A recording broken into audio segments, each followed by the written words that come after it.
Bueno, para terminar con el balance general, seguimos entonces con el patrimonio. ¿Qué representa el patrimonio? El patrimonio representa todas las obligaciones y deberes que tiene la empresa con sus dueños, con sus dueños. Entonces, el patrimonio está ordenado de acuerdo a la permanencia de las cuentas. Por eso es que el capital es la primera que aparece, porque el capital es la primera cuenta que se mueve cuando se forma una sociedad. Y en caso tal de que se liquide una sociedad, es la última cuenta que se mueve porque se pagan todas las obligaciones a empleados, a la DIAN, a terceros, y lo que quede se distribuye entre los accionistas. Entonces es la última cuenta que se mueve. Después siguen las reservas, después siguen las utilidades de ejercicios anteriores y ya después siguen las utilidades del ejercicio, que son las que se obtienen en el último periodo fiscal.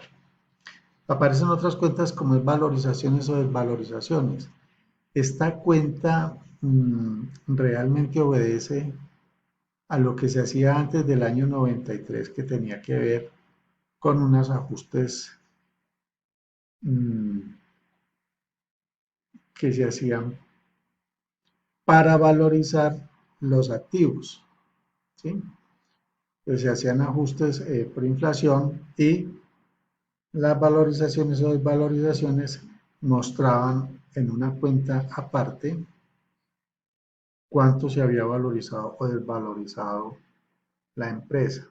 Esto porque lo hacía la Ministerio de Hacienda, los impuestos, porque se encontraban a veces empresas que disponían de tipografías o litografías, en fin, con unas máquinas en estado de funcionamiento perfecto, pero que en el balance aparecían sin ningún costo financiero, ningún costo contable, ningún costo en libros. Entonces, una forma de solucionar eso fue entrar a hacer los ajustes por inflación. Entonces, esa cuenta de valorizaciones y desvalorizaciones, aquí ustedes ven que aparece la compañera en otros activos. Y eso se maneja separado para tener claro cuánto fue el costo de las máquinas o de los activos que se adquirieron inicialmente. El superávit de capital pues tiene que ver con la valorización que se presenta en las cuentas del patrimonio.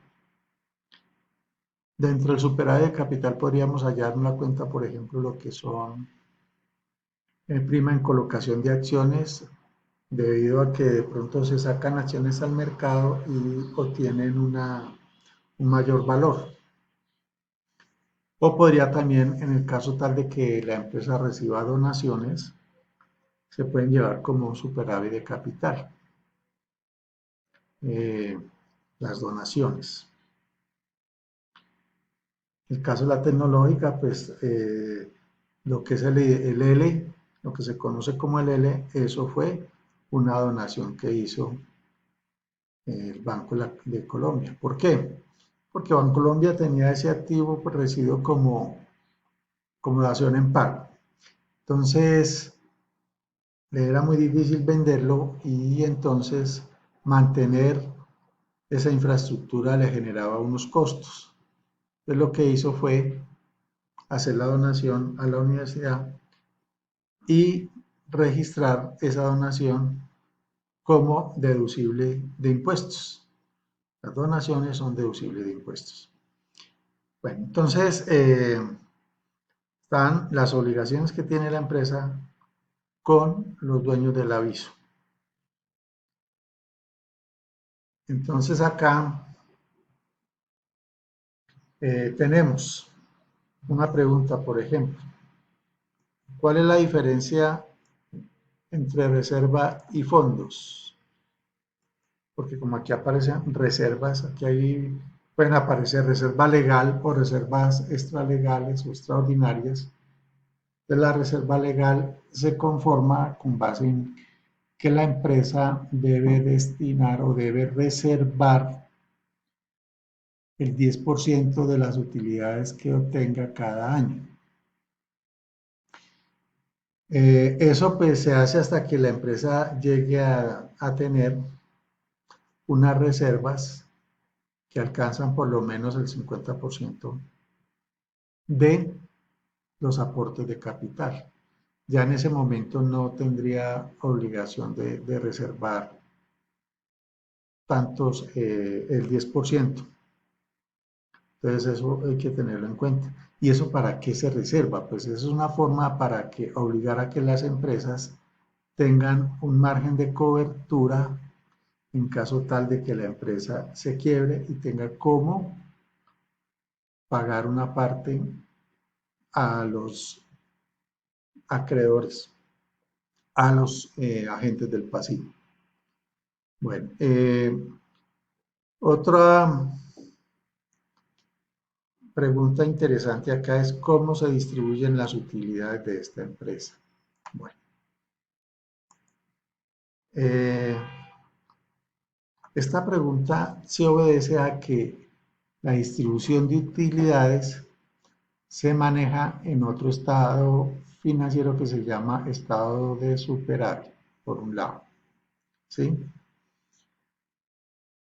Y como ese pago de dividendos no se lleva contra la cuenta resumen de ingresos y egresos, sino que se lleva contra la cuenta de superávit, entonces toca determinar cuánto es el valor que se hizo de pago de dividendos.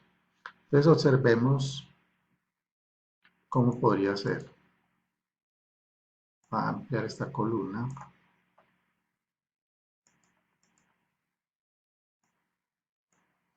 Entonces tendríamos capital. Voy a sacar la diferencia entre el periodo actual y el periodo anterior. Bueno, aquí esto.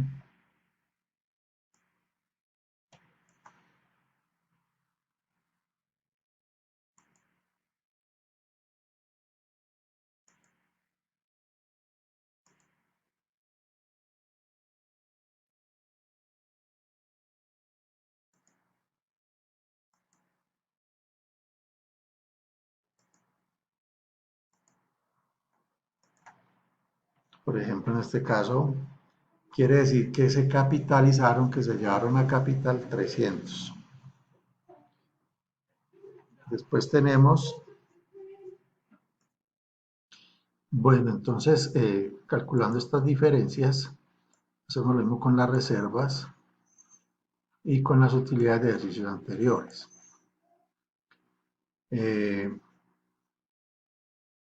Lo mismo con las demás cuentas. Claro que las valorizaciones y desvalorizaciones no se tienen en cuenta porque es simplemente un ajuste contable. Pero de capital también hacemos lo mismo.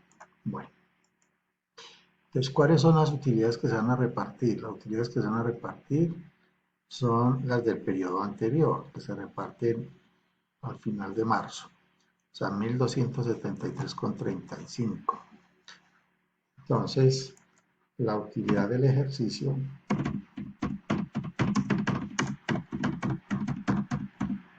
sería, en este caso, porque cambian dependiendo de las cuentas que tenga cada empresa, sería igual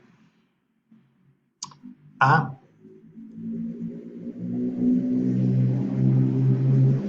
la utilidad del ejercicio año anterior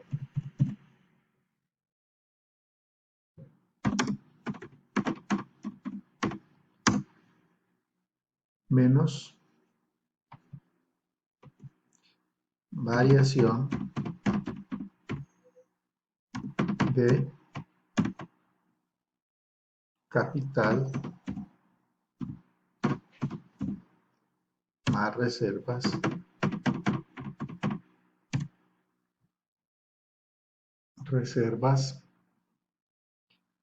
utilidades de ejercicios anteriores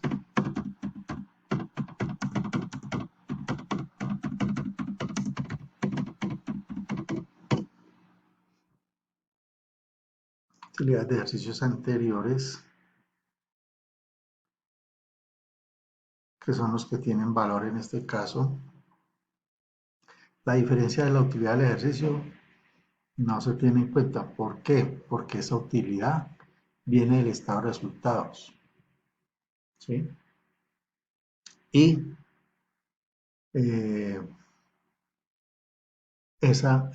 ya después pasa a que los asambleístas definan qué van a hacer con la utilidad. Entonces, en este caso sería ese el resultado. Bueno, entonces la diferencia que quede acá en esto sería entonces, incluyámoslo también, sería entonces menos pago de dividendos.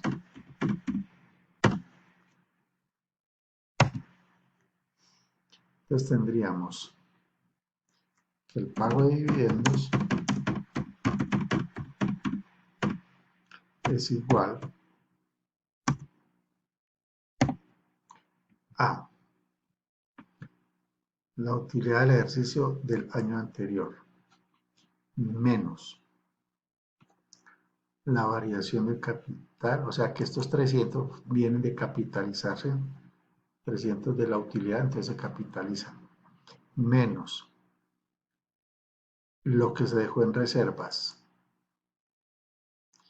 menos lo que no se repartió, que quedó en utilidades de ejercicios anteriores. Entonces aquí pueden ver que la empresa tiene la costumbre y la política de distribuir las utilidades del ejercicio. Para este periodo dejaron 200, menos 200. Da 552.35. Ese es el valor de pago de dividendos. Entonces, la distribución de la utilidad está expresada de esa manera, en estos rubros, y el resto fue para distribución de dividendos. Bien, bueno, hemos llegado hasta acá. Les enviaré los videos y el archivo de preguntas para que me las hagan llegar. Respondamos las que están en amarillo, exceptuando las 4 preguntas que me mandaron ya. ¿Sí? Entonces, para que me manden resueltas las otras preguntas aplicadas a ENCA, la empresa ENCA que les mandé. Entonces, por favor, resuelven las preguntas amarillas, exceptuando las de la primer taller, para la empresa ENCA. Muchas gracias.